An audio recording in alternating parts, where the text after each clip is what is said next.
गुलशन गुलाब।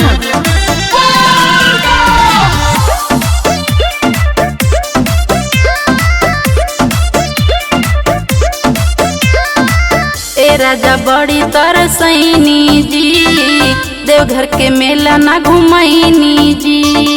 करता मन हमारो ये सजन, कांवर के पावर ना देखैनी जी। अरे का परेशान कैले बारू मान जा। ए राजा बड़ी तरसैनी जी, देवघर के मेला ना घुमैनी जी। करता मन हमारो ये सजन, कांवर के पावर ना देखैनी जी। काहे न धीर धनी धरतारू, काहे न धीर धनी धरतारू।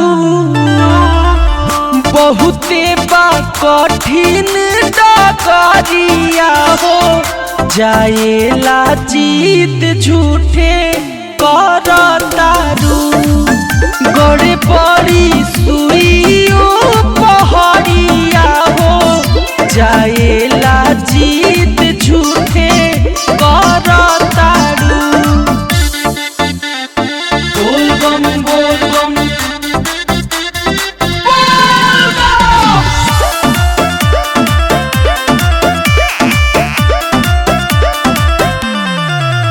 बात दिलवा के हम कहीं, बोला घरवा कैसे रही। धन काल्हे ह पहिला सोमारी, काहे कहलू नायक तही। अरे अब त मान जा।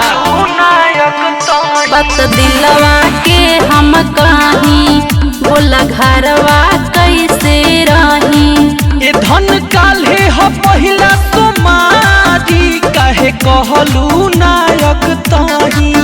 दूसरा के कहला में तू परतारू,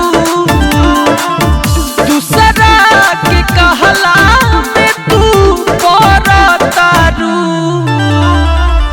बहुते बा कठिन डगरिया हो, झूठहूँ के जीत धनी करतारू। गड़े पड़ी सुइयो पहाड़िया हो, जाएला जीत झूठे करतारू। बोल बम बोल बम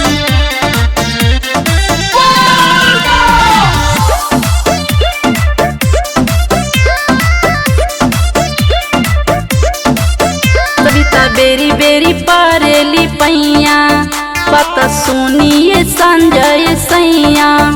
बात मन बुना ऐसन बुझाता, चेंज करही के परी समैया। कविता बेरी बेरी परेली पैया, बात मानिए का दिल कन्हैया। बात मन बुना ऐसन बुझाता, चेंज करही के परी समैया। बाबा के नाम खाली धरतारू, भोला जी के नाम खाली धरतारू। बहुते बा कठिन डगरिया हो, झूठहूँ के जीत धनी करतारू। गड़े पड़ी सुइयो पहाड़िया हो, जाएला जीत झूठे करतारू। अरे ना मनबू तो चल, तू असो बाबा के दर्शन कर।